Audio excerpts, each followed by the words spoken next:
Filed a class action lawsuit against the school, saying the university lacks adequate services for mental health and is in violation of the Americans with Disabilities Act. NBC Connecticut's Kyle Jones spoke exclusively with one of the students named in that lawsuit. She joins us live now in New Haven with the very latest. Kyle. Keisha, Alicia Abramson says that she came to Yale in part because the university boasted about a strong and broad mental health support program. But when she got here and she needed to use it, she says it failed her. And at the same time, it left her with a lot of traumatizing experiences trying to get back into school and get back on track.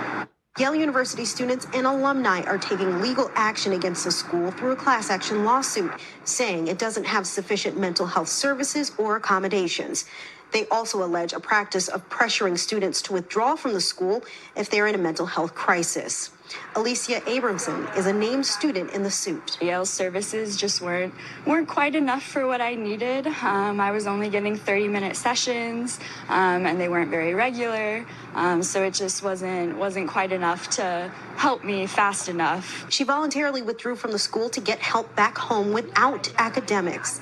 She says the university seemed to make it difficult to return. I had to get a lot of letters of rec. I had to write a personal statement and do interviews.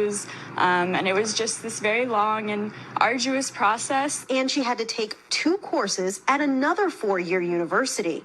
Her experience is not unique. Alumni and current students who say they went through the similar situations formed the group Eli's for Rachel after a student committed suicide last year. We didn't know that there was such a large group out there. We had all felt very alone at the time. So it was empowering. Alicia Floyd is a Yale grad and a member of Eli's for Rachel.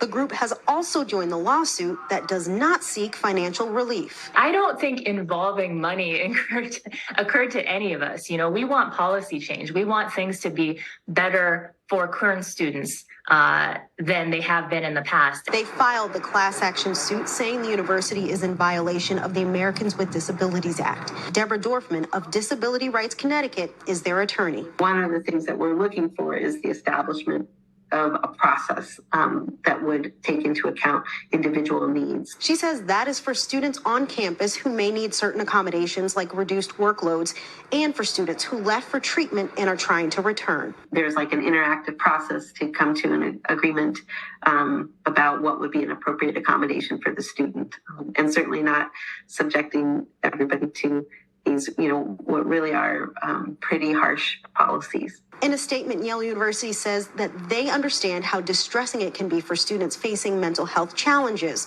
Quote, when we make decisions and set policies, our primary focus is on students' safety and health, especially when they are most vulnerable. We have taken steps in recent years to simplify the return to Yale for students on medical withdrawals and to provide additional support for students.